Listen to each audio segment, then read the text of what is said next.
海賊王になる男だ。 What is going on, guys? It is your boy Kelly Mack from the Track Level Rack, bringing it back, and we are back with Strawhat Sitdown, episode 147. I'm not doing too much talking here because we got a lot to get into. I know y'all all read the chapter. Like, it's going to be lit, and we got a lot to discuss. But the crew is here as usual. You feel me? Mod in the building. What's going on, brother? What's going on, everyone? Everything's good, and I'm not gonna hold you. I'm just ready to get straight into this chapter because this shit was crazy. So Yes, sir. Yeah, 100%. Mr. G in the building. What's going on, brother? What's good, yo? Shout out to Oda. Shout out to OD. we into it today, bro. See, we all playing today. Yo, last but not least, Wyatt's in the building. What's up, brother? Yo, what's up, man? I'm not gonna lie, I'm gonna be the mister though because I actually have a reverse shout out. We got a shout out. All right. Ooh, okay. Shout out to Big Dad who's on the podcast. I think a while back. Yes. He made a video about all the lore of One Piece. And it's funny because we got a lot of lore dumps this chapter, but he made basically a what he thinks of the voice century and stuff. And he dropped it I think Friday or Saturday. And he asked me to review it real quick and for the theories, make sure everything checks out history wise. Even though that's my thing. And I was watching it and it's like, yo, there was a theory that my friend Huss from the Strawhat Sitdown said, and I was like, yo, what the fuck? So he said, shout out to Strawhat Sitdown. He put us in the description. So shout out to Big Dad. I know he wanted to get on again sometime soon, so that we'll probably definitely try to get that happen. Oh yes. But yeah, so that's what I'll say for the shout out because I Mr. No shout out, I had to have one. So No, that's fine. now it's time for what I think was the craziest chapter in One Piece. Yeah, absolutely insane chapter. Once again, big shout out to Big Dad. That's the big homie from the pod. Definitely have him on soon. But yeah, big chapter. Insane lore drop. One of the biggest, if not the biggest, lore drop we've seen so far in the story at the very end. And we're gonna get there, but we do have a chapter to get through first. So if you guys good, we can just get right into it. Let's do it. Yes, so. Chapter 1138, the Harley. Cover story did give us a reveal as well. We found out that it is in fact who's been doing everything all along. He's holding the sword that he stole. I'm pretty sure the ladies were from they were kidnapped too, if I'm not mistaken. Oh yeah, that might be them actually. Yeah, you're right. You're right. You're exactly right. Yeah. Yeah. Yo, Cali on it, bro. Yeah. It's Yo, one of them chapters you gotta really lock in for. You know what I mean? Nothing going unnoticed. Stop crying. Yeah. I don't really see too much more going with this cover story. I don't see him posing a threat to Yamato. I'm pretty sure that's quick work. Yeah, so I'm not sure, but it's a Oda cover story, so I feel like there's gonna be some type of, especially this late in the story, as we've seen with the last cover story, I'm sure there's gonna be some type of ramification from this story that actually has some consequences to the real world. Yeah. Right? Especially with who's. This guy's always dropping some lore or some shit, bro. Yeah. But yeah, we find out it's him. We'll see how he interacts with Yamato and the gang next chapter probably. Yeah. Right. Let's get into the actual chapter. We start this chapter where the last chapter ended off with Loki battered and bruised, panting in a very bad situation. He is staring down he's staring down in pain, but the two holy knights that were beating him up prior to appear to be walking away. Seems like they're finished with him, but as they're leaving, he says, for as much as you look like him, you got to be related to that red-haired pirate. Oh my god, what is her name? What's her name? Gunko. I was gonna say Gukka. See, I knew I was there, but I wasn't fully there, you know? Gunko tells him to shut up. Don't worry about it. Loki says it isn't his business, but a great pirate and a celestial dragon sitting on opposite sides of the world power, and the fact that you have the same face is bound to draw curiosity. And this is when we get the official confirmation that this is indeed the twin brother of Shanks. He goes on to say that Shanks, older twin. Yeah, Shanks is his estranged younger twin brother, so he is the older one. Yeah. And that Shanks returned to the Holy Land once, but seemed to prefer the filth of the lower world. Loki goes on to kind of exclaim the word return, like he came back after he left. And he realizes how funny it is that he hates both of them. Then he says you'll rue the day once he gets the chains off, and that you don't know that you'll know it'll happen. I watched my friend's fate decide before my eyes, and I now bear the cost of it. Translations, because this is actually the first time reading the official. The translation is like slightly different from the TCB, but it's more or less the same gist. Shamrock turns around. He's like, "You threatening me? This is what you doing? This your body? This your vibe?" Like, Goku tries to stop him, but he's like, "Don't even worry about it. I'm not gonna do nothing." And then he pulls out his sword that turns into a Cerebrus 3-headed beast dog. Absolutely insane weapon. Even Loki shocked at it. He's like, "What is that?" And Shanks just calmly says, "It's my sword." Dude, This is insane. This is absolutely fucking insane. We're gonna assume that the sword ate a devil fruit, right? Or the devil fruit. Yeah. The Cerberus devil 3-headed the Cerberus devil fruit, which also. Sorry. Go ahead. No, go ahead. You finish. I think this also might have put the 3-headed Cerberus theory to rest now. Yep. That's exactly what I was gonna say. I was gonna say that.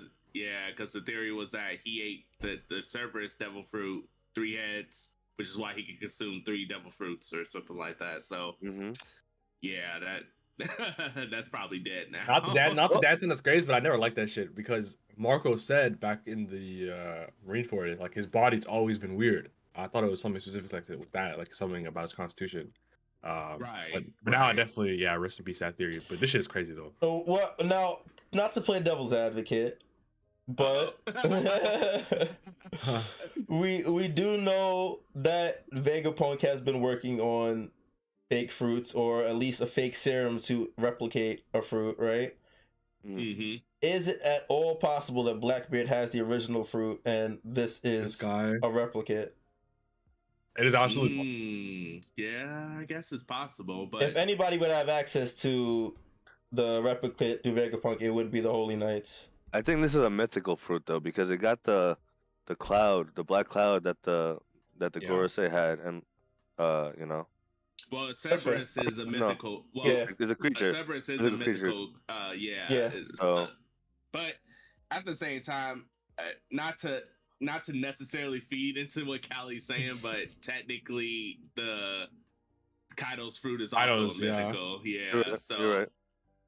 Yeah, but so mythical. I don't think it being mythical stops it from being replicated. You're right. Yeah, but I still find it highly unlikely to be the case that Vegapunk. Because no. Actually, in fact, nah. I think there's a good legitimate reason why this is not a replica, and that's because I think, if I'm not mistaken, didn't Vegapunk say that the dragon fruit was like his first copy, or his first his first time? I think it was his first attempt at it. So I don't know if he kept doing that afterwards, right? Like I think that was just like his one-time attempt. His one-time go. I mean, maybe it could be possible. Well, I feel like he had to experiment more in order to create the serum that he put into the green blood or whatever. The green blood with the paramecia, right? Yeah. I feel like he had to do some type of more experimenting. I do think that it's unlikely. I'm not even trying to die on this hill here. Like I do think it's unlikely, but I don't think it's impossible. No, it's not impossible, right? But the green blood thing, that was because those were like paramecia fruits, and if I remember correctly, he said those are the easiest to try to clone, replicate, or whatever.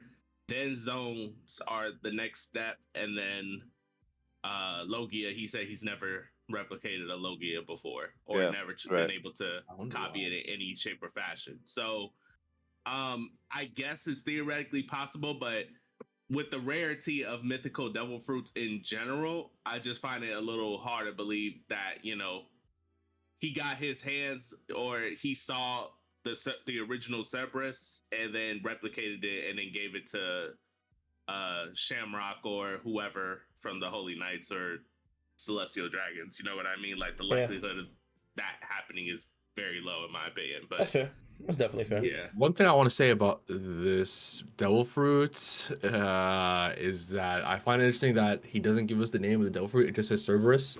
It also has like the black, like Luffy's like cloud ring or whatever. He has like they have the black one like the Gorosei had. Yeah. I wonder, like, is it possible that it's not a devil fruit? Because the Gorosei also didn't have devil fruit names, right? And we don't know yet whether it's devil fruit. Actually, Imu took that ability from Saturn, right? He took the essence from him or whatever at the end of Egghead.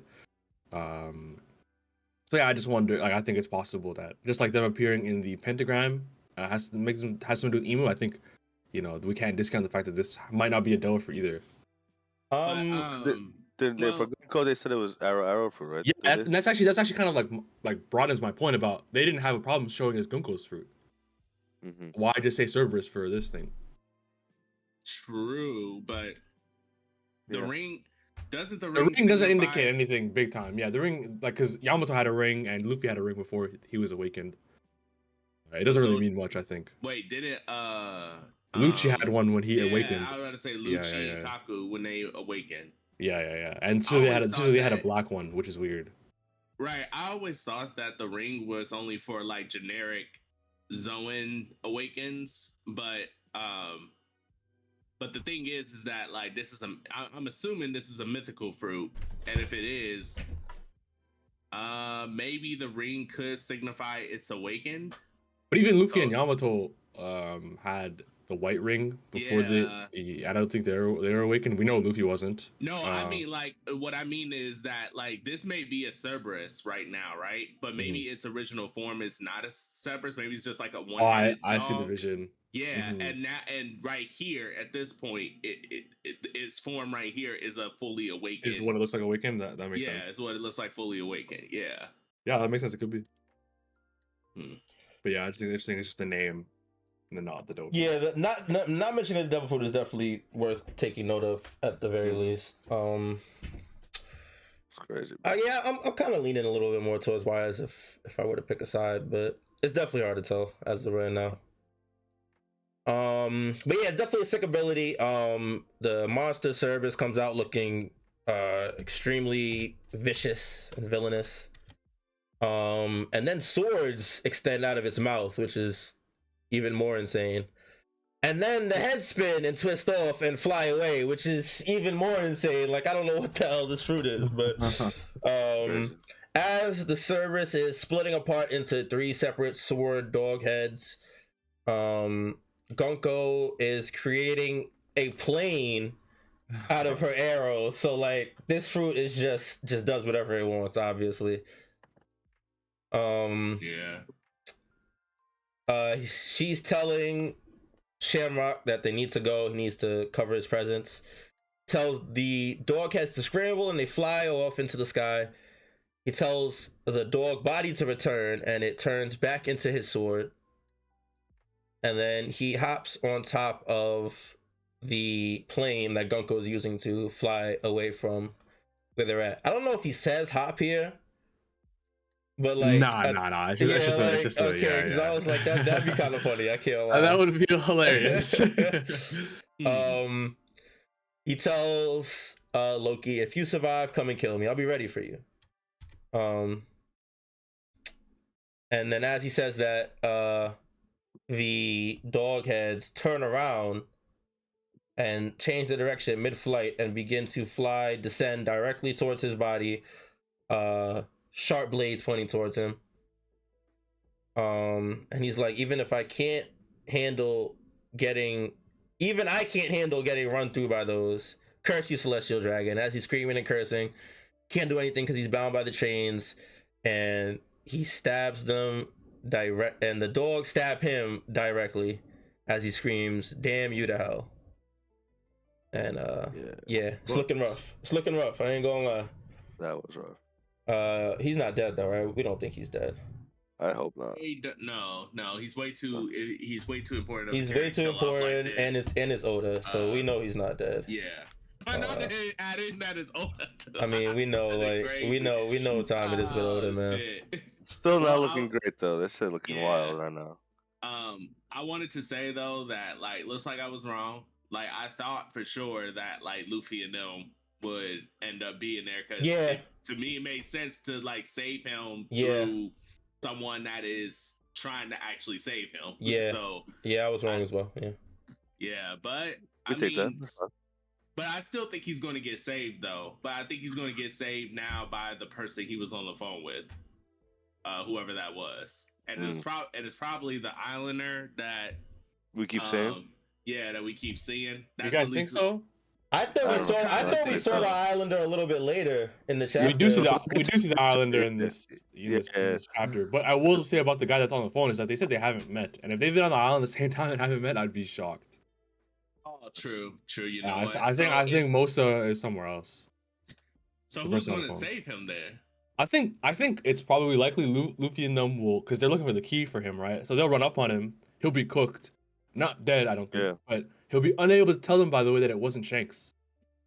I think is a big thing. He'll be like so it would unconscious be or whatever. Luffy. It's just be way later. Yeah, He'll yeah. Be like on death's door. Basically. Yeah. I think that's like the most likely because they're looking like Luffy's looking to save him right now anyway. Yeah. Yeah, this is I gonna agree. be bleeding out. Yeah, I agree. Definitely see him at the last of his strength. Yeah. So Shamrock and Gunko are flying off.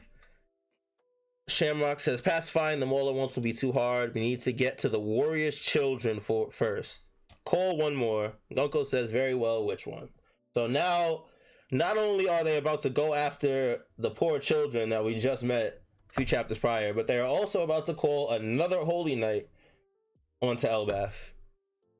It's about to get scary. Crazy. Yeah, it's about to get scary. It's about to get real crazy. Back at the castle, where Luffy and the gang run into the giant guards that first ran into the Holy Knights. They explain what happened to them, and Luffy immediately denies any possibility that it could be Shanks. Saying he would never beat up guys for no reason. The Giants are saying that it's true. They recognize him. He's come to Elbaf many times. But Luffy's just not hearing any of it. Zoro makes you've been right about Zoro been on his detective shit this arc. Bro, he has the thinking cap on, bro. Because he immediately makes the inference. He's like, he was just in Elbaf, so it's not out of the question that he would still be in the area.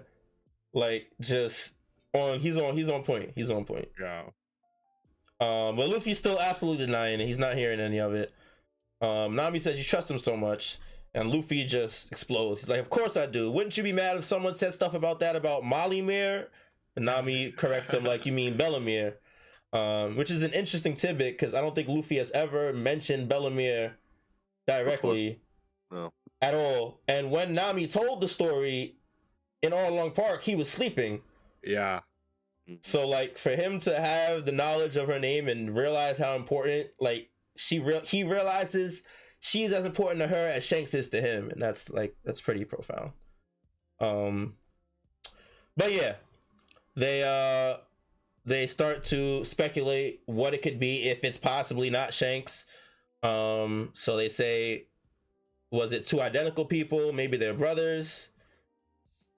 And then they say Shanks brothers. I guess it could be true. Luffy says, I've never heard him talk about his family, just that he was on a pirate ship ever since he was little.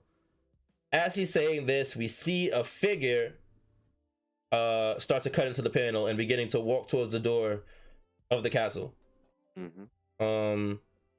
Luffy continues to speak. He says, I thought Roger and Rayleigh and those guys were his family. The Roger pirates, aside from Buggy. Real tough for Buggy, man. No respect. But yeah, so the figure from the very, very beginning of Elbaf, like that we first saw, is now walking towards the castle where Luffy and them are at now. Yeah.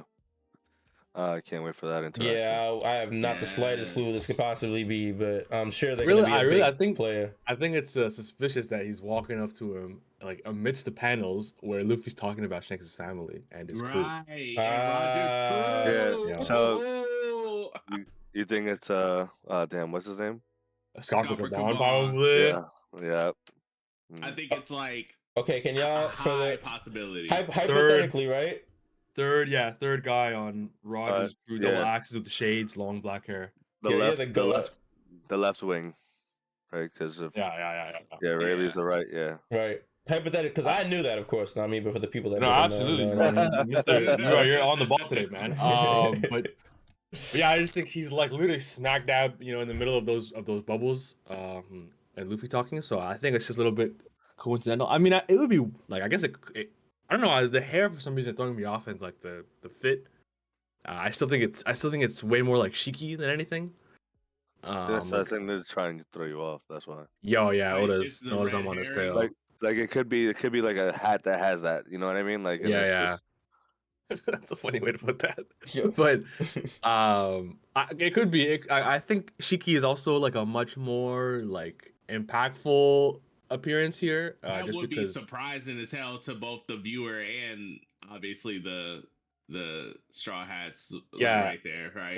He's such a we've known about him since Strong World came out, and then he appeared in the Wano flashback and in God's Valley flashback.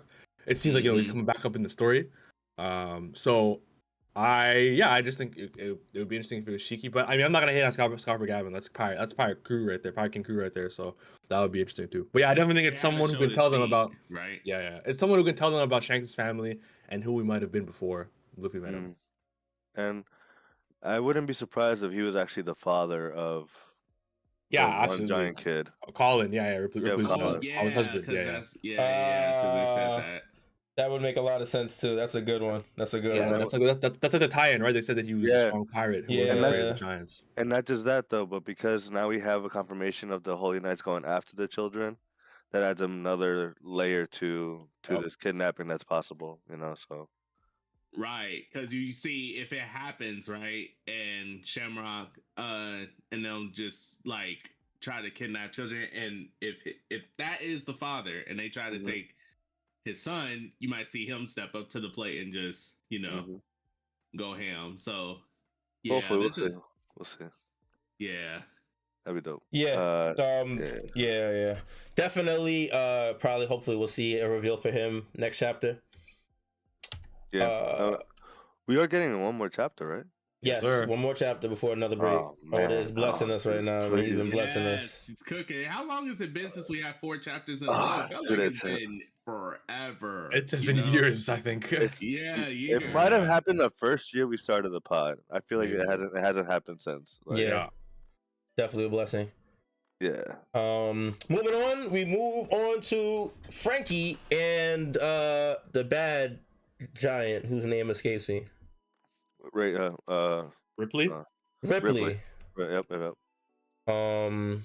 Yeah. So it's Franky and Ripley on the Atom tree, the Jewel Tree Atom, or looking around at the foresty area. I mean, it's all one tree, but yeah, it's all Atom, as Franky says. That the wood's apparently not rare after all because it's in so much abundance around him. The Ripley isn't even aware how valuable it is overseas. So then she says, maybe I should go and start selling it. And then Franky scolds her like, you shouldn't be doing that. This is a holy tree. They're cutting it off into pieces. Actually, he's I think he's doing an impersonation of Saul. Yeah. Who told him that before he left. Yeah, I think Ripley's supposed to be like a chaperone to make sure he doesn't. Okay, I get it. Yeah, it was a little confusing. I got it now. Bro, she's just manhandling him, bro. Yeah, she's just holding him like a dog. He's just enjoying it, dude. Yo, you ever see that one meme of this black dude holding a baby like that? Like, just one hand. Yeah. That's just reminds me of, bro.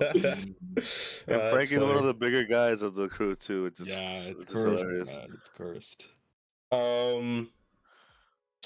Yeah, and then Franky realizes if you have to cut it off in secrecy, these big tree in secrecy, and get it away, that would make sense why it's so expensive. And then as he falls down, he notices a mural. And that Ripley explains that it's children's drawings from the ancient past carved into the fossilized tree bark. It's a cultural relic due to its historical value. And they have to have been drawn somewhere between 800 and 900 years ago. Franky puts that right in the time frame of the Void Century. And then he's immediately like, we got to tell this to Robin. Oh, well, Ripley says that about the Void Century, but Franky immediately says we need to show this to Robin. Mm-hmm.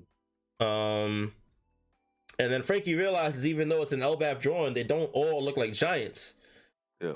And then Ripley goes on to say, in history we're familiar with, there were sometimes wars between the races. But never cultural exchange.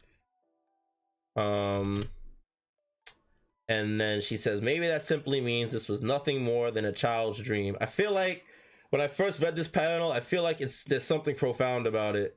I completely agree. It really struck me. Yeah, like it's something very profound about the way that she says it and the way that her face is framed when it's the way that it's drawn.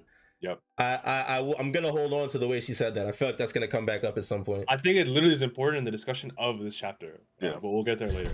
Where we cut back to the Walrus School where the kids are studying and Robin is with Saul, going over a very significant piece of text called the Harley title chapter. Saul pulls it out. Chopper exclaims how big and old it is and then starts coughing because of the dust because he's so small. I'm sure that'll be adorable in the anime. Saul goes on to say that all the myths and legends of Elbaf were created based on this original text, since there are so many interpretations of it. And it means that the sun god all the warriors of Elbaf believe in has a different personality depending on who tells the story. And then Robin asks to read it. And then Saul explains the story is split up into 3 chapters. And they say that the 3rd chapter describes the world that we live in today. And it's about something that's going to happen in the future. She starts talking about Nika and how his telltale sign is his laugh and his dance, and he does the iconic Nika sign, which we've seen a lot of times since Luffy hit that joint in Wano. So Robin begins to read it, and as she reads the text of the Harley, we cut back to Franky standing in front of this insane page spread of the mural he was looking at, with the text of the Harley lining up with the different parts of the mural. So should I just read it all, or do you want to? I think you should read it all. Read it all once. Yeah. Okay, so the first world. Within the earth there was fire. Mankind succumbed to greed and touched the forbidden sun. The enslaved prayed, and the sun god appeared. The earth god raised, and within its serpent of hellfire shrouded the world in death and darkness, and they will never meet. The second world. Within the void there was breath. The forest god tamed demons, and the sun spread the fires of war. Those of the half moon dreamed, those of the moon dreamed. Man killed the sun and became god, and the sea gods stormed, and they will never meet. The third world. Within the chaos there was emptiness. The inconvenient remnants recall the promised day and hear the voice of the half moon. The sun god dances and laughs, guiding the world to its end. The sun returns and brings a new morning, and they will surely meet. Insane. Bro, you gave me chills, dude. I'm not gonna lie. I'm not gonna lie. That was insane. Oh man. So yeah, how do we want to tackle this? Do we want to move right to left, or do we want to just pick a place? I don't even know. Maybe start with what we know for sure. What do we know, Right. Wise? Tell me what I know, because I don't know anything. What I think I know for sure is that, I mean, it's funny that now that we're rereading it, Saul literally said that the third world is about the current One Piece world, and there are people that don't think that, actually. By the way, there are people that think that it's like that's the end of the Void Century or something, which is like Cap. Those people voted for someone. Yeah, I respect. There's no way. In my opinion, there's no way the third world is not talking about like our current situation. If we think about like what the drawing looks like, and then we also think about like what we all suspect the ending of the One Piece like journey, not just the journey, but like in general where the manga is headed. We all talked about the Great Wars, right? And you know that too. You look at the drawing. And Franky point this out. Not all of them look like, you know, giants and stuff, right? And we talk, and she's, and what's her name said, like, you know, the unified races or whatever. At one point, the race was unified. Look at all the different types of people attacking the shadowy figure, and I'm assuming the shadowy figure is supposed to represent like Emu. what Emu, yeah. Yeah. So that's what that to me looks like, in my personal opinion, because Emu got the sun in his hand. You see a figure that looks like Joy Boy or Nika or whatever, Yeah. attacking him, which would probably be Luffy, and it looks like he's like spearheading it. So People have broken it down. Like they think that the sun is the mother flame. Yeah. The 5 soldiers next to Emu are the Gorosei. Then you got the giant, you got Minx, you got Shirahoshi, with the Sea Kings.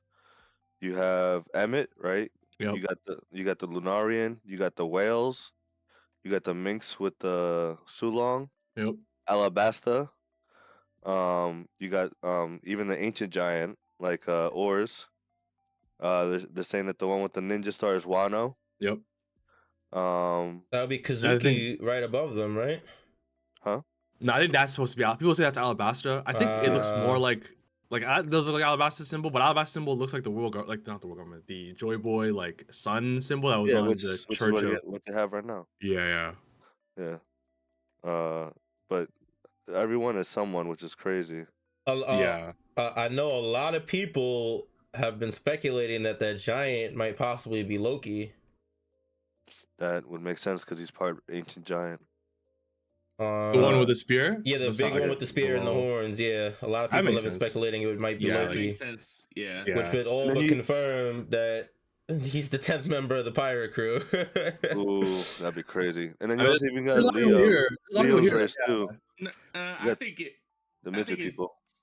I was just gonna say, I just think that could. It don't necessarily have to mean that he's a part of the crew. It could just simply mean that like he's going to be the face of Elbath. No, actually, the more I think about it, that's true. It doesn't, because there are people here who are aligned with Luffy and his goals and aren't necessarily like part of his Grand Fleet crew. type shit. Yeah. But if this is true, then it would confirm that he's on their side at the very least, and he's not as bad as he has possibly been painted to be. Yeah, like right.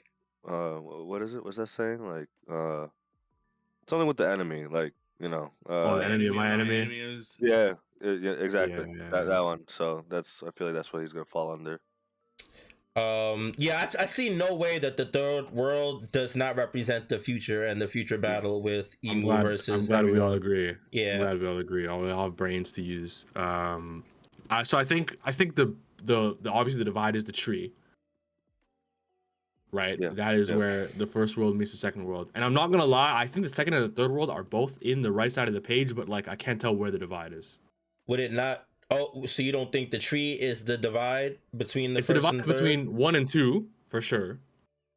I think like so Franky to the left of Franky, that's all third world stuff. I think. Right, and And to the right of him, the right is all first world. second and third, or second and first. Excuse me. You don't think second world is just the tree? No, because I think that's Emu like above the Noah's Ark on like the right side of the tree. I think that's Emu's like his hat, his crown or whatever. On the right side? Yeah, like literally like above. So you see the Arc Maxim where the thunderbolt's going down? Yeah. I think he's on that thunderbolt, like that little guy with the crown or hat. I think that's supposed to be Emu. I see. Is it on top of Zunisha? Because that kind of That's- looks like an elephant. That does look like an elephant, and I would like I see it. Some people saw it before me, but I definitely see it now that the black mask looks like an elephant. Mm-hmm. And apparently Inside Indonesia of betrayed. Zunisha is the arc. That's the arc. That's the Noah's Ark. Yeah, it's Noah's Ark. You see the two. Yeah. You see the two of like two sheep, two people, two like you know like giraffe Yeah. stories. Like, I think that though that black mask is also supposed to represent more than Zunisha. I mean, who knows, man? Who fucking knows? Because like, why would the Noah's Ark be within Zunisha, right? I think that's supposed to represent the sea or something, but who fucking knows? Maybe maybe it could represent protection, just because like you know Zunisha is huge, way bigger than the Noah's Ark, and maybe Zunisha was supposed to either pull the Noah's Ark or guide Noah's Ark to somewhere as protection. Maybe what the part is confusing though is if what you say is true, why huss and I thought this for sure too when I looked at it because it definitely looks like it.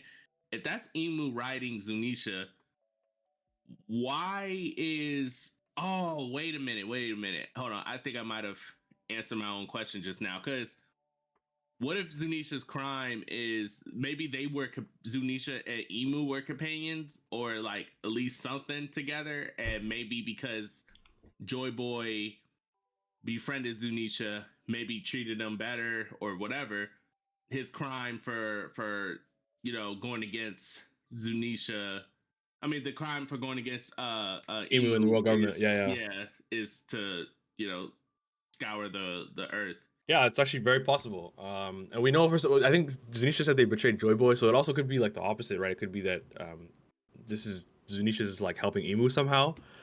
And I feel like that would make sense, because reading the Second World again, it feels like this is the Void Century. Yes, and this is absolutely like right before, the Void Century, and like right before it. And it feels like, it seems like the Sun God, Joy Boy, whoever it was at the time, was defeated. Yep. In this world. Also of note, the Sea God stormed. And the Forest God tamed demons. That has to do with devil fruits, and devil fruits not being able to swim. I think the Sea God storming, like where, like in context of where it is in the passage after man killed the sun and became God, I think that has to do with the use of the ancient weapons flooding the world. So you say by the Sea God storm, you think that's the flood? Yeah, I think it's like metaphorical. I only said that. You know why I said that specifically? Because of what Vegapunk said. Because of what? No, it was the TCB translation of this. Yeah, they had the wrath of the sea or whatever, and that's like a specific line that we hear every time somebody mentions devil fruits, is that they made the sea angry or something like that. That's what Vegapunk was saying, that like the sea god found them unnatural and took away their ability to swim. Right. So I think that's definitely, I think, like, it could be one way to read it, but I definitely think that the Sea God Storm in this context is the end of the Void Century being marked by the flood of the world. And so I definitely think that's why the Void Sea started. God would be Poseidon, no? No. Probably. If it's the way I'm reading it, like about the ancient weapons, I think it's this being metaphorical, that the Sea God is not really a person or a thing, but it's as if the Sea God stormed because of what the ancient weapons did to the world. That's how I read it. And I think we'll learn more about why Delphi users can't swim later on.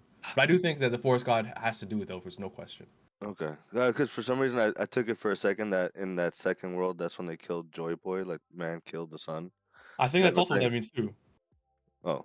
Because they killed the sun and became God. So they killed the sun, they defeated Joy Boy, and then installed themselves as the world government, and they went above the world. Right.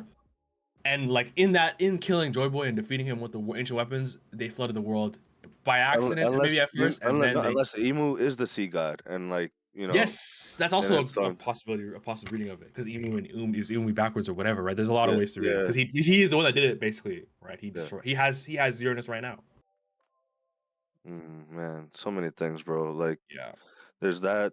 We get a fire god, right? Yeah, the Earth God rage, and he has a serpent of hellfire. Yeah, serpent of hellfire. I know some people were saying that it's what if Loki has the serpent of hellfire fruit?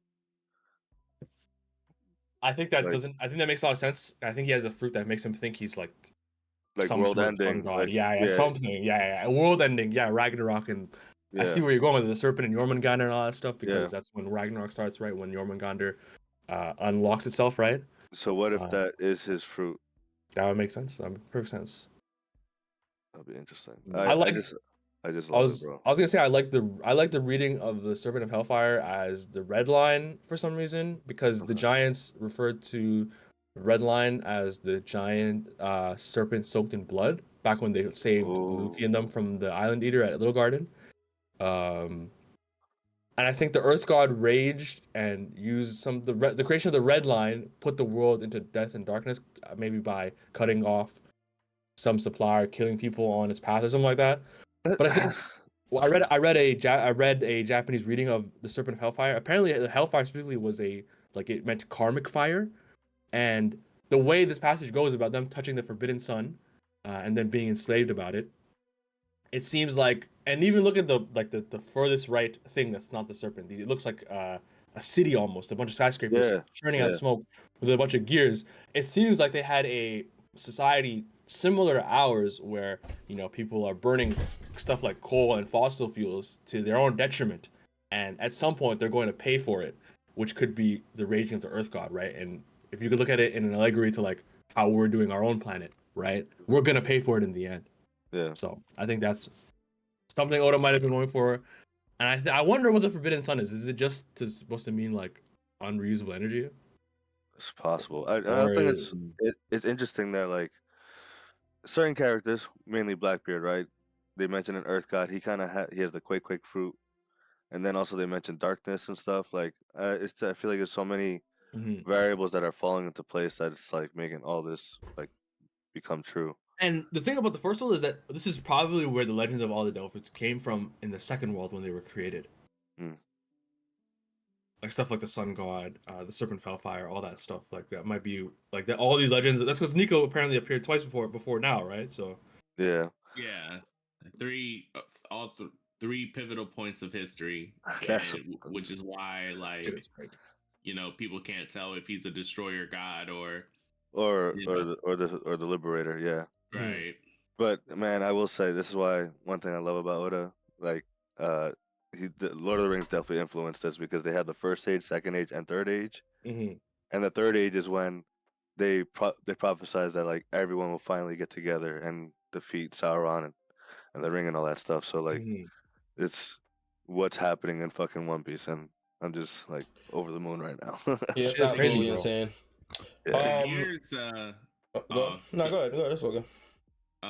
the gears and the skyscrapers and stuff like that, or big buildings, whatever they are. Like I think I'm very interested to see what that is, because like you said, why huss, it could be like just the idea that at that time period that could have been the closest to like the technological advancement of like what would be considered like maybe our times and stuff like Mhm. that. And it kind of if that's true, I love stuff like that because it kind of reminds me of what's it called, like Dr. Stone, um which the premise of that is our world, but humanity turned to stone. So thousands and thousands of years pass and they get basically brought back to a prehistoric era, where no technology, no advancement, civilization, medicine, all that is basically thrown at the wayside. So if that like if that has basically what has happened in the One Piece world, essentially, like it was a technological thriving society, which we got hints about it throughout the story that most likely that was the case because Vegapunk and whoever referenced the technological advancement of the past. Mhm. Um, I think that shit is just super profound to me. Like it's super interesting. Um, and I can't wait. And I honestly cannot freaking wait to see a flashback. Like I cannot wait to Yeah. see the flashbacks of this time. It's crazy that like this is like a preview almost. Yeah, yeah. Yeah, yeah. If you think about it, yeah, you're right. It is It is. in a way. It is. This is this is what the whole story has been coming down to, bro. The Grand Fleet formed itself, bro, which is crazy, and that's just how Luffy is, right? Mihawk said, right, was it Mihawk Yeah, it was that Mihawk on Marineford. that Yep. that one of the Luffy's greatest tribute attribute is that people want to follow him, right? Like because of who he is, and like that's what's gonna happen, and we're gonna get this big ass war, which is crazy. He's a charismatic guy. Yeah, The goat, bro. Maybe Luffy is the all the goat. Joy Boys. Maybe Luffy's the all the goat. Joy Boys at every point are super charismatic, and Yeah, maybe because like the fact that people following them and maybe even certain people, depending on like the rules and laws of the land during those times, could have been like, and social norms too, could have been like, oh damn, this person's following him, well he must be bad. Oh, this person's following him, oh he must be good. Like da da da. Like yeah.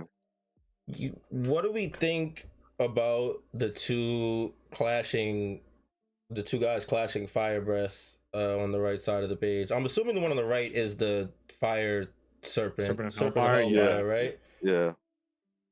I have no idea what the one in the middle is. I am not gonna lie to you. Maybe Yeah, Uranus. it's perplexing me a little bit, and it's also perplexing me because they say that he scorched hellfire and shrouded the world in death and darkness.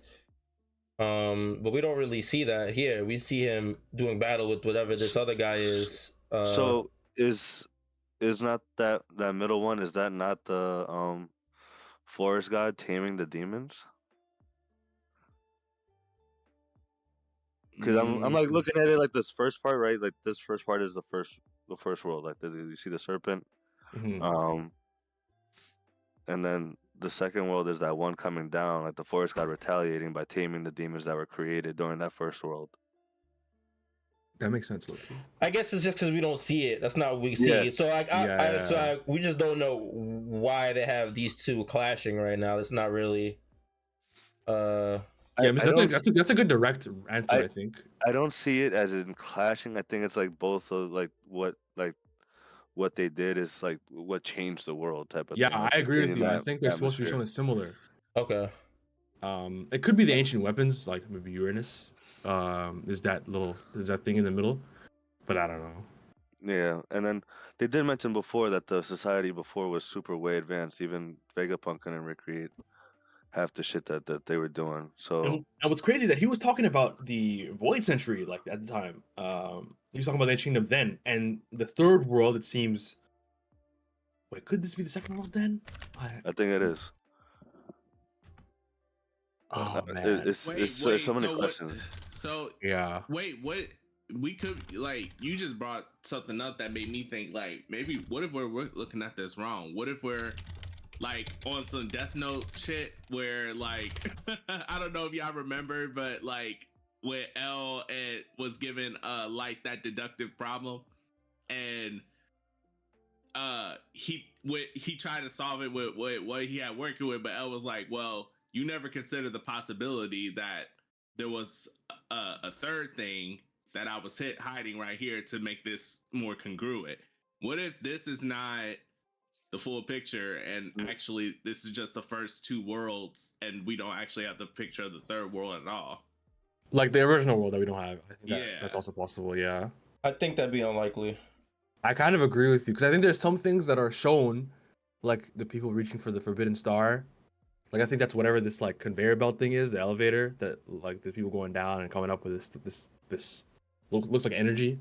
Mm-hmm. The serpent is here, right? Which is something that's only referenced in the first world. But yeah, that's what I meant when I said I couldn't really see the divide between the second and third world. Because it looks like the conveyor belt with the energy is almost dropping it off at Emu as well, right? If that's Emu and Zanisha that we thought. So yeah, there's a lot of weird ways to read this. What I'm most questioned about is what the fuck is the Arc Maxim doing here? Yo, with the moon right above it. Yeah, because bro, now I have to go back to Skypiea and see what Enno was talking about. Did he make the blueprints for it?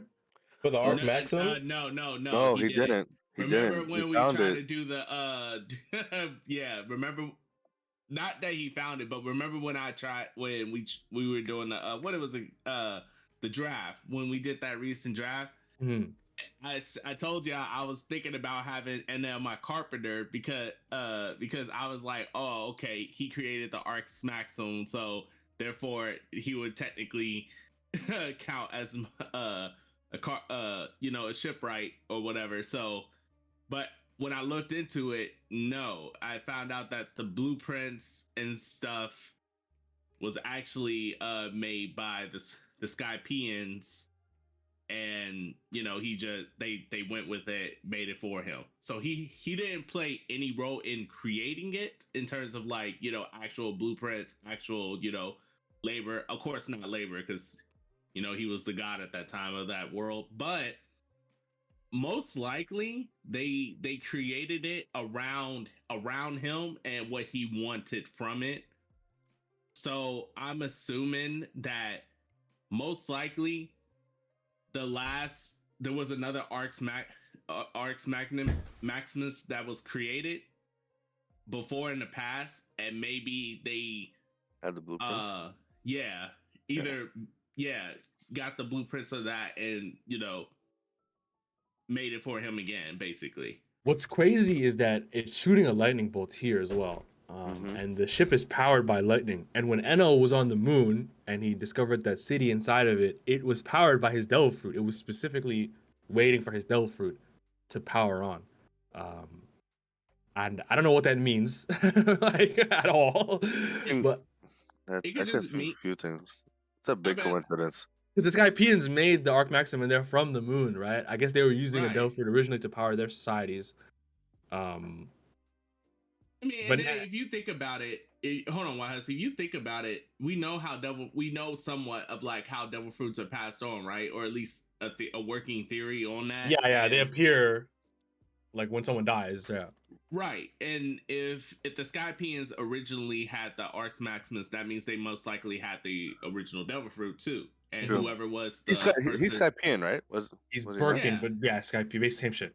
yeah, That's kind of yeah. racist, but same shit. Yeah. No, Not like Jeez. this. What? Oh no! But either way, though, like if the devil fruit was on another user that was like basically from the Sky Islands people, and they passed on, where would the devil fruit most likely land? Yeah, And right with still- them. Yeah. Yeah, still be with them in the sky or somewhere. I highly doubt it like returned back to Earth or to the sea, to the blue sea world or whatever. Yeah, they probably So- had a good understanding of how to transfer them and keep it within their own, which is why like they still have the blueprints for it all those times later. Mhm. And I think that answers, by the way, those of the moon dreamed. I know people thought that it could be because those like second world, right? Those are the half moon dreamed, those are the moon dreamed. People are like, okay, Kozuki and the Minx maybe half moon and moon. But I actually think because of the third world, the Promised Day, the Inconvenient Remnants recall the Promised Day and hear the voice of the half moon. I think the half moon is the will of D. I think the D is moon. Yo, I was there. I was there with you. I'm not gonna lie. Or I am there with you. I 100% agree. My dog. Speak on that, King. I was ready Nah, for that. I just wanted to do that. I'm sorry. But yeah. So I think that the half moon and like if you read it in the third world, okay, so I think it's the will of D. Then I'm assuming it's still the will of D in the second world. Those are the half moon. I think those are the moon probably means the Skypians because they're from there, Lunarians and whatnot. I definitely agree with the will of D being one of these two.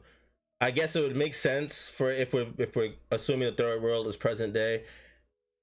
That the will of D would be these half moon special people, whatever.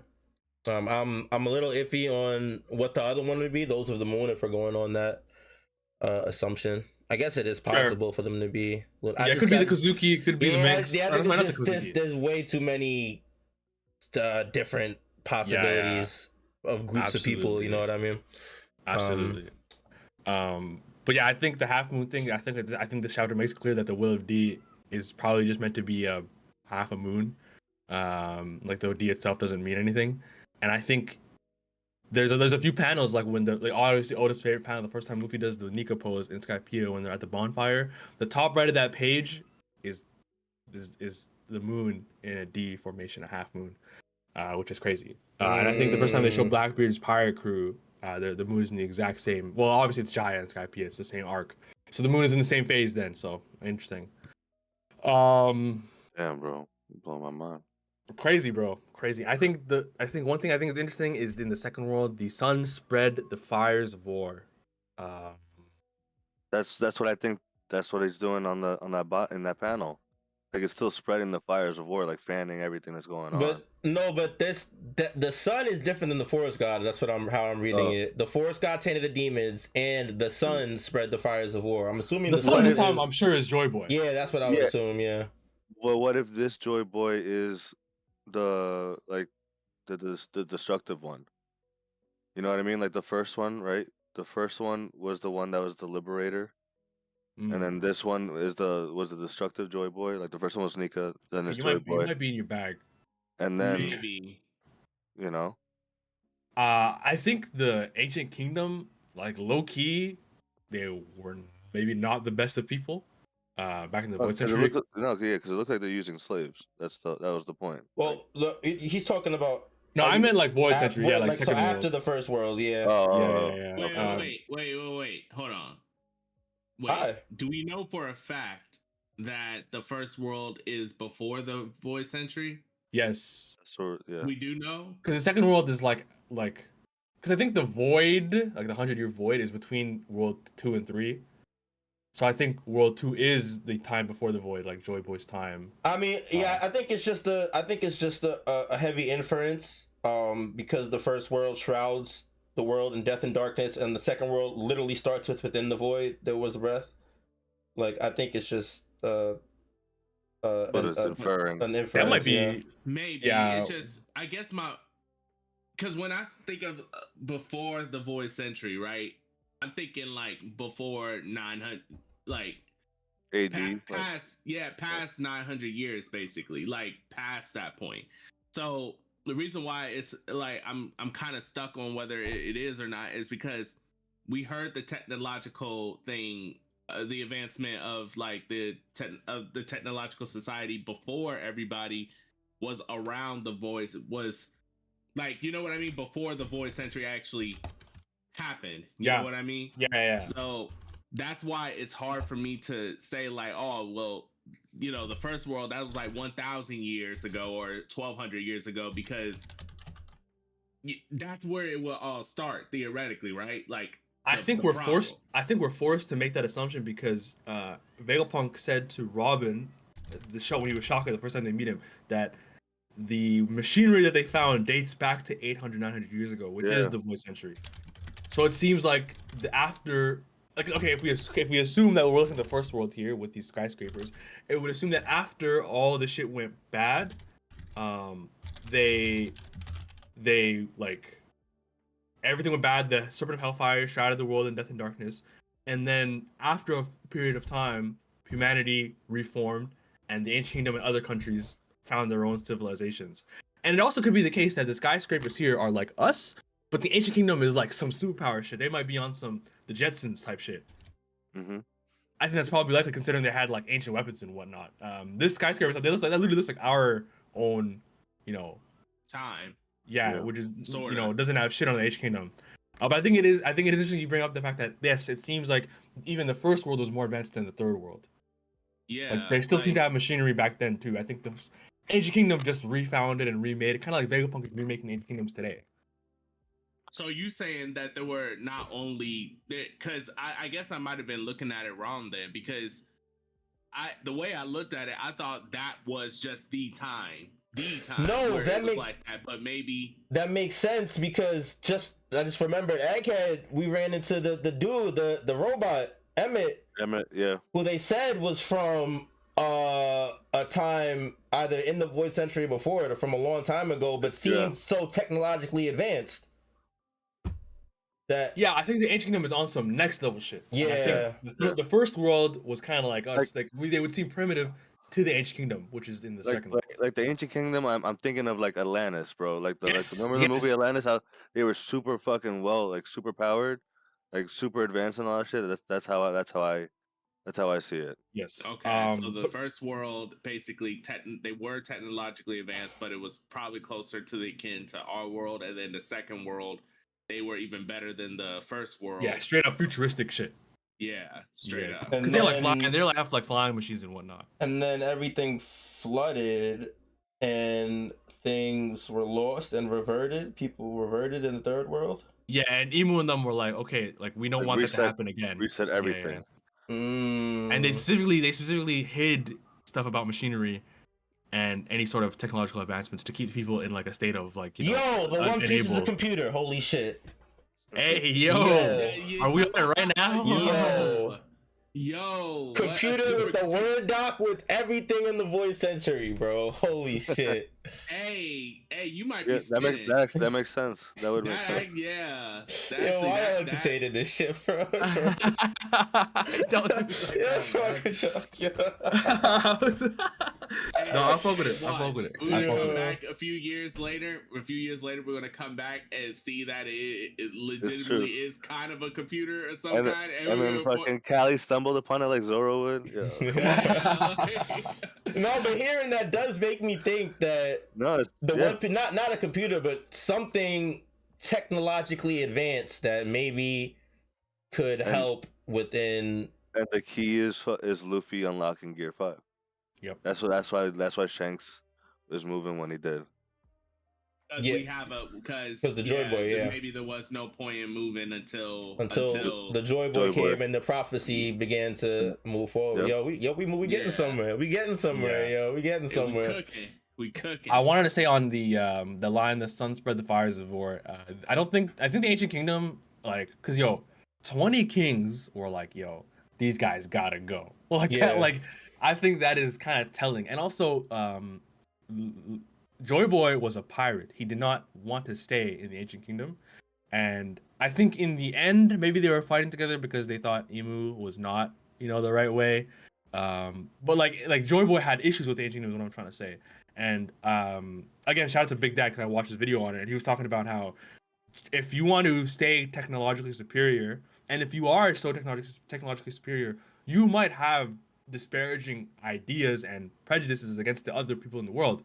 And the only way to stay technologically superior is to isolate yourself, which might have clashed with who Joy Boy was and who he wanted to go out and to see and stuff. That's how later he met all those allies of his, right? The Minks, the Kozuki, the Skypians, the Fishmen, right? So I think the sun spread the fires of war might mean something about Joy Boy being at odds with the ancient kingdom and kind of setting off what happens to be the Void Century War. And I think it makes it all interesting that because I remember dogging Vegapunk for talking about talking about the Void Century, not saying anything about Emu and the world government. Like, he talks about he was talking about the ancient weapons are still being used, and he didn't say by who. And we were dogging him. Maybe I was dogging him for not being clear on who's good and evil. But low key, the ancient kingdom might not have been all that good. So I think the Suns for the Fires of War could be Joy Boy being at odds with the ancient kingdom somehow. I think that's the last thing I think I have to even clearly read about any of this because it's all fucking. It's definitely possible. Like maybe at first it was inconsequential to Joy Boy to actually go about himself and meet all the different kinds of people and stuff because his people were isolationists. Yep. So they didn't believe in like mingling with other people and stuff like that and just basically staying to themselves. But maybe there was problems with that and Joy Boy needed to get out of that environment too. So maybe the war between I won't say Emu per se, but the war between the Ancient Kingdom and the 20 Kings, maybe it was just not a neutral war per se, but like two evils clashing and just one evil came out on top. It also could be that Emu warped the because I think the 20 Kings probably were a good collection of individuals, and then in the end, Emu and his 5 closest people were like, "Yo, let's take all this shit over secretly," True, that could possible. be the case too. Yeah, just like Sauron, bro. What is Sauron? Sauron gave everyone rings, right? He gave 3 to the elves, 7 to the dwarves, and 9 to the fucking humans. And they're like, "Oh yeah, everything's peace." And the next thing you know, he used those rings to control everyone. And then so I feel like that's something that Emu was doing with his 5 Gorosei and himself, and they were just trying to control this 20 to really put the gears on this war to make it seem like it was all Joy Boy's fault, but it actually wasn't. And then they used that to their advantage to overthrow the previous regime and take over and wipe everything clean. Yeah, I could definitely see that. That's definitely possible. One thing I want to ask you guys, I noticed at the end of each passage, they're like, "And they will never meet." They say that twice, and then they will surely meet. What do you guys think of the first one? Of the first two, who are they talking about? I assumed it was the sun god and the land earth god, whatever. The Earth god. I guess that wouldn't make sense for the second world. They don't really mention the land earth. I'm just trying to go over these passages like piece by piece, and it's just If I had to take a guess, I might assume it's pivotal people of each era or each time frame that would shape the world or is promised to shape the world, but okay. because it's stuff happening, they never meet, they never met again. Like Joy Boy and the Poseidon of this time frame, like the letter he wrote to Mm. Poseidon of that time, like I'm Mhm. sorry I couldn't come pull through, I couldn't, yada yada yada, which will be the second world. First world, I'm assuming it was probably pivotal figures that were supposed to, meet up. They met up before because they used the language would not meet again, meaning they met before. Had a pivotal dream or I don't think they say again. inspirations. Huh? I don't think they say again. No, they don't? I think it's like a translation change. Yeah, it might have been TCB that said again. I don't think they said it in the official. Did OP Scan say again? Because I'm OP shocked to say this. Scans. I'm shocked to say this, guys. It seems like they didn't do a bad job this week. What? Yeah, I couldn't believe it either. TCB was like on their flowery shit this week. Oh my god. Yeah. Alright. Even as I was reading the official, because this is the first time I read the official from the TCB, some of it was stumbling me because they changed it so much. A lot of stuff was just different. This is my fucking blade. Yeah. Like, okay, but I still think that it's still pivotal during like some type of inspirational time or they had aspirations for something. Yeah, no. And it will only come to pass if they met, and it did happen.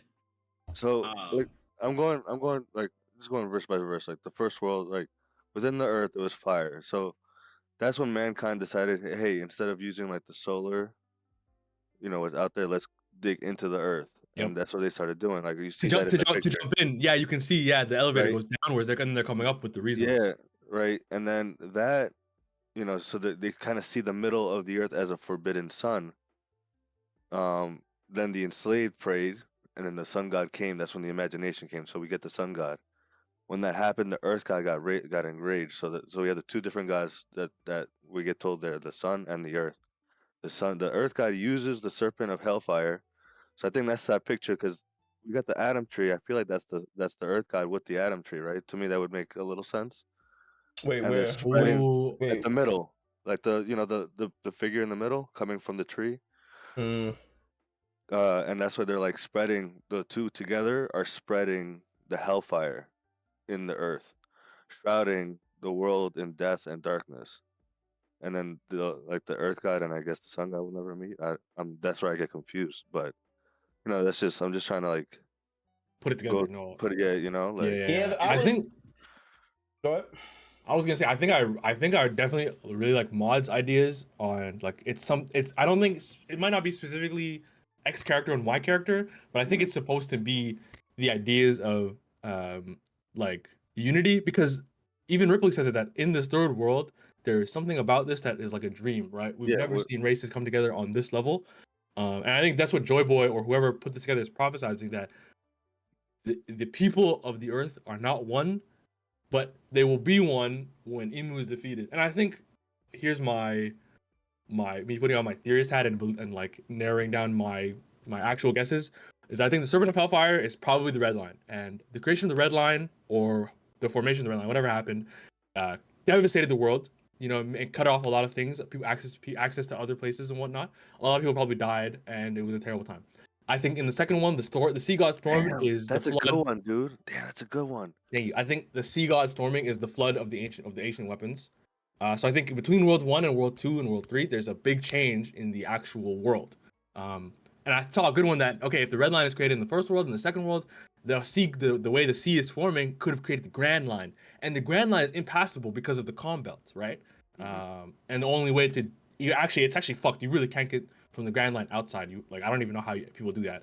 Other than traversing the calm belt with the Marines little thing. Anyway, so if these things change, the Red Line is destroyed, which obviously is a shout out to a big time old theory about Luffy and the prophecy of destroying Fishman Island. And the Red Line is destroyed and the seas meet, creating the all blue. and being marked by the unity of the races against the emu who's torn them all against each other. That I think will be a like overall metaphorical, and they will surely meet as in like the people and the world being unified. So basically, it's an allusion. Basically, the literary device where you're like, you say one thing and it You're pointing, like, to something a like poetic broader, yeah. abstraction to something else. So basically, the darkness is basically the red line, right? Yeah, and then the darkness is, and then the seagull storming is the rise of the sea, which creates the grand line, which divides people even more. So yeah, I think that's possibly that could possibly answer that they will surely meet, because I think it's so vague. I really think that's like the one thing that we really are only guessing on. Yeah. I will also say though, this like how you guys said that Ripley, like the way that she said it, that like makes it like a child's Maybe dream. it's a child's dream. Yeah. That's why I think I'm starting to believe more and more that like Luffy's dream is like them like being able to unite the world and have one big party. You know what I mean? Like it's Yeah, very childish like that, but yeah, he wants everyone a part of it, and the only way they could do that is everyone joins forces to take down this evil that we know as emu yeah. and the world government. Something, but what I want to know is if that's true, how does Luffy know that being the Pirate King would allow that? Because I mean, the Yeah. Pirate King. I don't think it's necessarily about the how. You know what I mean? Luffy's never been. I think it's just the embodiment of what he represents in, just true freedom, the freedom to be able to do that, Visit it. Yeah, to see everyone and do that. You know what I mean? Trust me, I definitely get that. And I even agree to an extent. It's just there was a point where Franky or whoever was Franky specifically was like Yeah. said that. He said like, well, we must make you Pirate King first in order to do that. I'm like, well, wait, what? Now that changes things, because what about being Pirate King you must have in order to be able to make that dream a reality? Because if I remember correctly, a lot of people hated the Pirate King for no reason. So I don't see the Pirate King title itself as unity. I see what you mean. That's fair. Yeah. Yeah, So there's like it's something hard. about it. I think even when that happened, we were like, "What the fuck? What does Frankie mean by that?" But I still think Mist is spinning in the sense that clearly the unity is the biggest part of what Joy Boy wants. Mhm. And I think one thing that's like not really talked about in One Piece is the translation of the word of like when they talk about the One Piece, there's like a translation of it of like the thread that connects us all. Like, and it's like, nigga, that is so important to think about. So yeah, I definitely think Mrs. Right said that One Piece and everything will be some sort of connecting, guiding thing, and Luffy's dream will be some childish bullshit. Something of that vein. Definitely would That's not what be they all surprised. left. Yeah. I'm really curious about it. I think we've covered damn near everything up and down from this mural, man. I'm not gonna lie. Yeah, We went kind of crazy with it. Anything else? I think the tree might be the Sunlight Eve tree. I thought the tree was representing the forest god. It could also be that. Only because I assume taming demons mean devil fruits, and the fruits would be the leaves of the tree or growing the tree.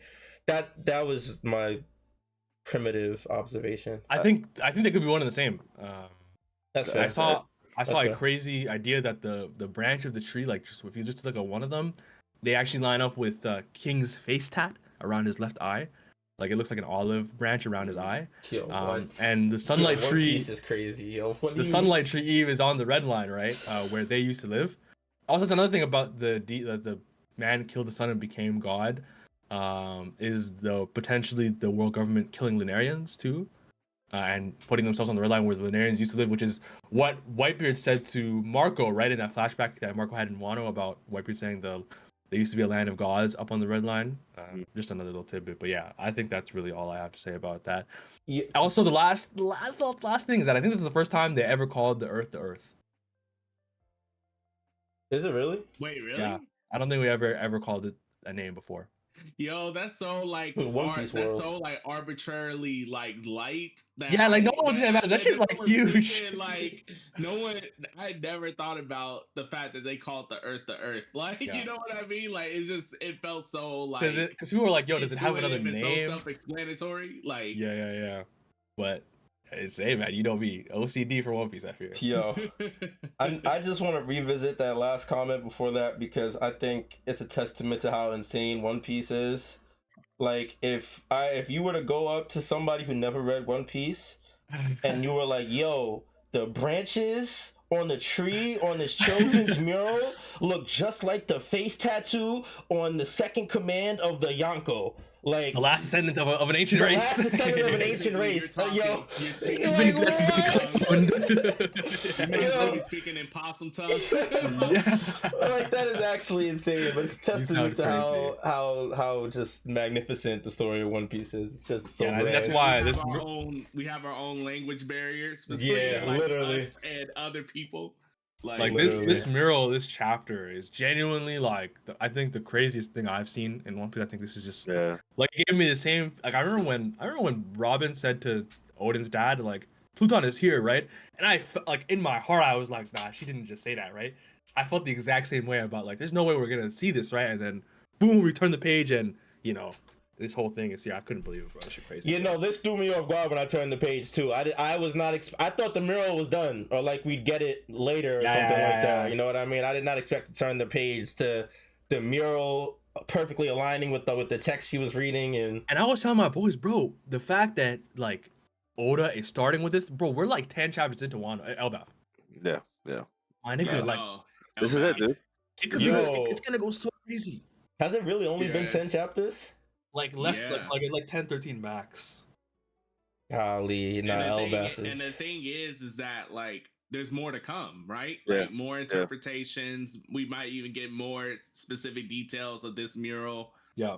And something revealed later on that has us like, whoa. So let's, recontextualize. I'm sure next week we'll be like, yo, there was more for the mural. We didn't catch this. Yeah. Oh, also, very, very, very last thing. I also think that I don't think it's coincidence. I think there has to be some significance to the fact that Franky is the first one to see this mural. Yes.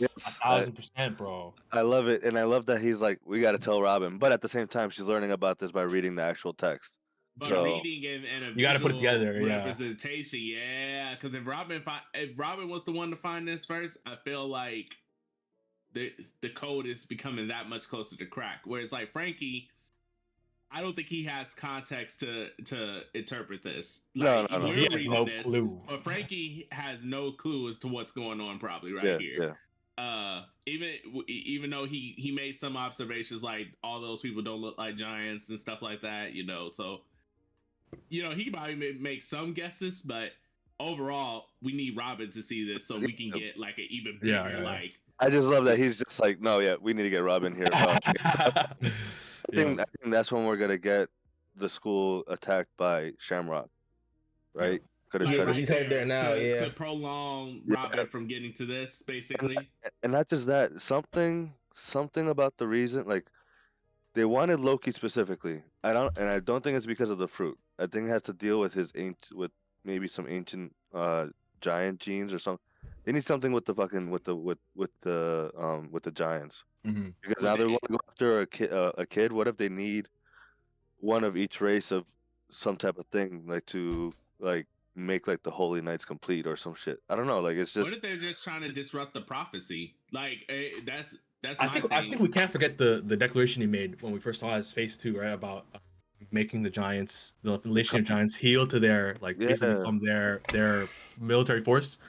They want to control the giants in some sense, and that's why I think they're going after Loki because he's the strongest one probably. Well, they went after him, but now they're gonna go after one of the young kids that maybe they just want to groom them to take over the giants at some point. Like I think he specifically said it was to pacify the giants. I think they're just hostages to make the giants bend to their whims. He said yeah. I think he said like force isn't gonna work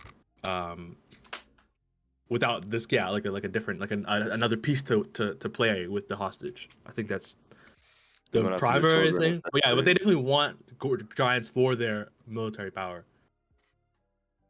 Which is why they were trying to do the gigantification process Yep. on Yep. Punk Hazard. Mhm. Yeah, with the kids and stuff. I saw someone say So- that Franky might also be hiding something. By the way, like from our point of view, there might be something at the very bottom where the lightning is striking on the tree. I thought that was kind of interesting. I also saw something that said the way that Franky is colored here, it's almost like he's part of the mural. So like he may have some significant impact. Well, he is in front of the tree, right? And the tree could be like the Adam tree or whatever. This is whole mural is painted on the tree. I mean, I don't know.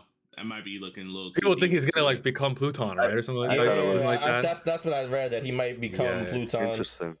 since he's the only one that knew the blueprints. Yeah, and his face is his wanted poster is now the Sunny's face, right? So Yo, question though, can Frankie like take like snapshots? You know, like can he like Yeah. remember shit? I mean, he's don't- part I don't know. cyborg. You know what I mean? He's actually spitting right now. Yeah.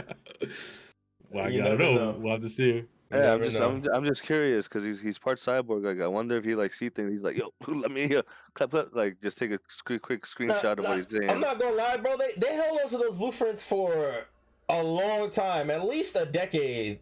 They had those blueprints. Yeah, dude, they had that There's shit for no a way while, to bro. look Yeah, at them it- shits. Yeah, it's in his brain for sure. Yeah, Like, there's no way he does not didn't look need at to. them, right? Yeah, he has to Yeah. have some semblance of. I think they saw it, right? And they're like, dude, can humans even build this thing? So I think they definitely looked at it from time. Oh man, my brain almost turned to mush because I was gonna say like, do they even have photos? Can they? Even take Yo, pictures? honestly, they had that's a they question. have videos. I mean, they got recordings and shit. You know? Yeah, Right, One Piece yeah, technology is so back and forth. I don't blame you for being Yeah. confused. No, definitely. They have like a few things that are like in the future. They're like that's, advanced, but then they're like not advanced at the same Yeah. time. Yeah. primitive as Yeah. fuck. Yeah, I guess that's gonna be it. Any final actual last thoughts? Last Wrap it up. thoughts. Zorro, because he got the mask, he thinks he's Batman right now, bro. That's why. That's why he's on what's happening. That's why he's on his detective shit right now, bro. Shout out to Detective Zoro. Can't wait to see his next solved crime. Yeah, for real. I guess that'll be it for this episode, man. Hope you guys enjoyed the deep dive. No break next week, so hopefully we get right back into the chaos that is Elbath. There's still a lot going on outside of this mural that we need to see what happens, and be looking forward to it. Big shout outs to everybody that was in the chat today. We appreciate you guys. Everybody watching this live, make sure you guys check us out every Sunday on YouTube at Strawhat Sitdown or twitch.tv/Cali_Mac. It'd be greatly appreciated.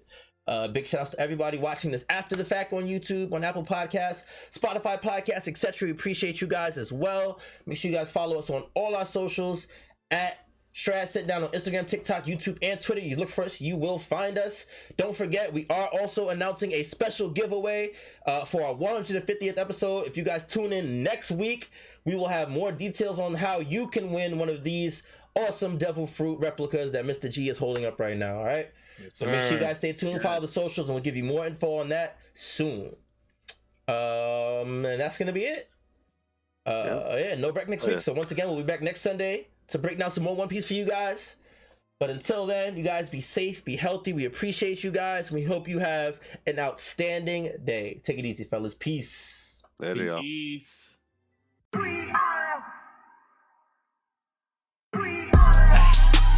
Who gon' get down? We are. This that Strawhat Sitdown. We are. Who the crew with the fleet? We are. Who gon' piece that one piece? We are. Who gon' get down? We are. This that Strawhat Sitdown. We are. Who the crew with the fleet? We are. Who gon' piece that one piece? We are. Strawhat Sitdown crew in the building. We Corona to these other podcasts. We gon' put these people in their feelings when they hear this, and they know that they can't top this. We spit facts and we poppin'. Every time an episode is dropping, we see D3 in the corner. Mister, that's a real G with the green screen in the background. Got him looking like he in a real scene. We got Big Mod in the cut. Always ready with rebuttals, but he bring the knowledge when we in the huddle, so you know the crew is never gonna fumble. And it's wild huss, last but not least. If you ask me, then Cali, Matt the captain, make him rally around me. Every Sunday we gon' run deep, and we can't stop until we find out about that one piece. Who gon' get down? We are. This that Strawhat Sitdown. We are.